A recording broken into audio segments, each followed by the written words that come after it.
Article 122.5, alinéa 2 du code pénal. En gros, le mec rentre chez vous, il est pas armé. Vous le maîtrisez, vous êtes en légitime défense. Par contre, vous devez le faire à l'extérieur de votre domicile. Je suis pas sûr que madame la juge ou monsieur le juge sont capables de faire ça, hein. Mais non, lui il a ses gardes du corps, hein. Il a ses bodyguards. Pour les personnes qui ont déjà des caméras chez eux. Ne vous faites pas avoir. Toute image qui concernera la voie publique ne sera pas recevable devant un tribunal. Ça, je rappelle, c'est l'article 122-5, alinéa 2 du code pénal. Donc c'est pour tout ce qui est intrusion de biens habités. 2 jours. Deuxième partie, intrusion de nuit. 122.6 du code pénal, qui dit « est présumé avoir agi en état de légitime défense celui qui accomplit l'acte ». Premièrement, pour repousser de nuit, l'entrée par effraction, violence ou ruse dans un lieu habité.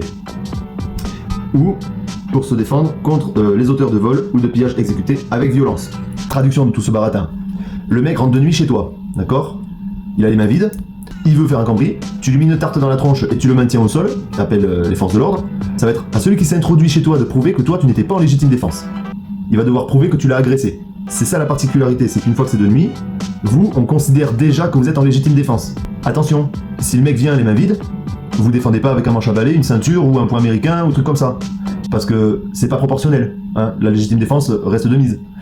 Par contre, si le mec il rentre et qu'il a une batte de baseball, un pied de biche, par exemple, le mec souvent ils ont une tournevis ou un pied de biche pour essayer de forcer les fenêtres ou trucs comme ça, c'est considéré comme un port d'armes par destination, puisque je rappelle que dans la loi, tout objet est susceptible de pouvoir être utilisé afin d'avoir une atteinte envers la vie de quelqu'un est considéré comme un objet par destination, donc par exemple un pied de biche ou un tournevis. Là, vous avez le droit de vous défendre avec une batte de baseball, vous avez le droit de vous défendre, je pars même dans l'extrême, avec un couteau de cuisine. Voilà, mais par contre, attention, faut pas planter, parce que la légitime défense de nuit, c'est spécial. Vous avez le droit de vous défendre. La seule règle à respecter, faut pas tuer le type. Maintenant, est-ce que les juges et les magistrats sont au courant de ça?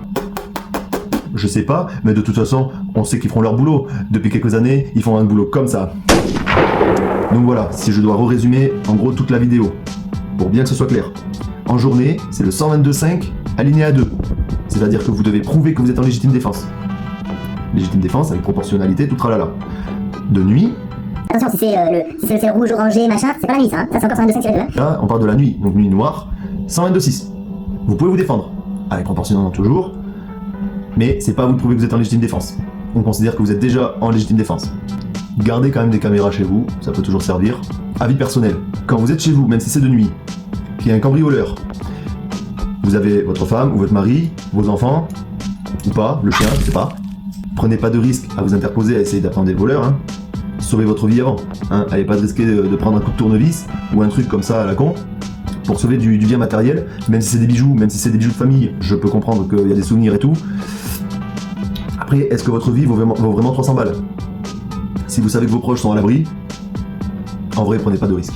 Il y a les assurances, alors je sais bien c'est des voleurs aussi, hein, de toute façon qui n'est pas voleur en France, mais vous avez des photos, des trucs, les caméras. De fine parenthèse avec les chiens, pour ceux qui ont des chiens, attention, votre chien c'est bien, même s'il est catégorisé, vous avez les papiers, vous êtes en règle et tout, si le chien il attaque le voleur et qu'on constate des morsures de chien, le chien est reconnu comme une arme.